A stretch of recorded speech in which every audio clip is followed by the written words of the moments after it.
Well, it's funny. I mean, all the analysts saying and commentators saying it's a solid result. It met expectations that the shares got sold off.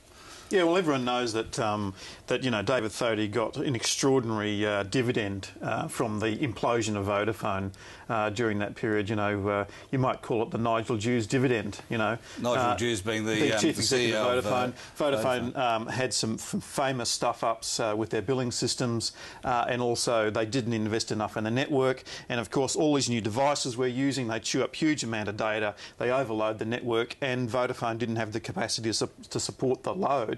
Whereas Telstra, this company that was derided as being an engineers company, remember it's got to get away from being an engineering company, had just built this absolutely marvellous, beautifully engineered 3G system which could carry all this amazing data. And because they could carry the data for us high-end business users, all the customers have migrated to them. So Thodey, the one thing that he got right was to actually give the engineers the head and let them build their wonderful system. Yeah, but they got their wonderful network, and of course then they started sort of, basically losing customers because they outpriced themselves.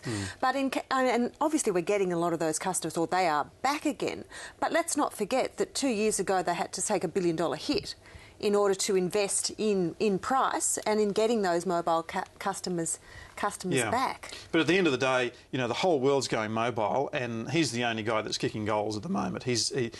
Of the three big mobile networks, he's absolutely eating everyone else's lunch and their dessert and tomorrow's lunch. He's really crucifying everyone in the mobile space, and that's where all the dollars are being made at the moment. Everyone's losing money hand over fist on everything else. But in a sense... Sorry, Liz. Sorry. Is it a growth stock? No. Exactly. No, because the old parts of Telstra are declining faster than the mobile stuff can grow.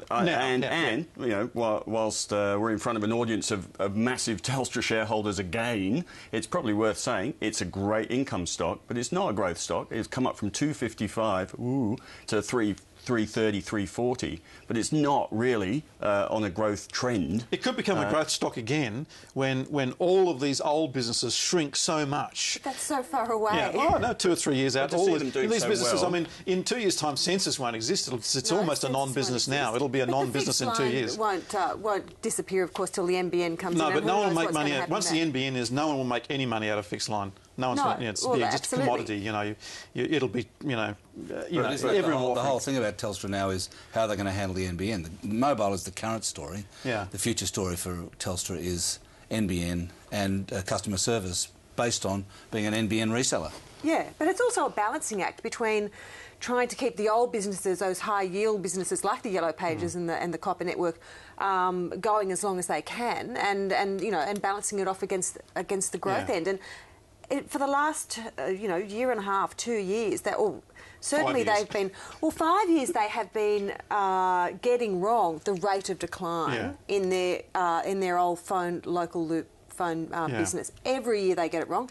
And last year, when they started to say there'd be a decline in the census business, they got that radically wrong. Yeah. Then they had a rethink about it, and then they got it radically wrong again. They seem to constantly... Their crystal ball is very, very blurry. Well, they're being Googled to death, basically, in directories. Surely they should be able to tell that. They should be able to predict that to a slightly more effective way. The great thing about the results at the end of the day was they're a good set of results. They're everybody's alternative to term deposits, and the results basically said, yep, keep doing that. Yeah. Because, they have got a tremendous year. Once they do the NBN deal, they'll talk about capital management, which will only be another 14 cents a year max, probably.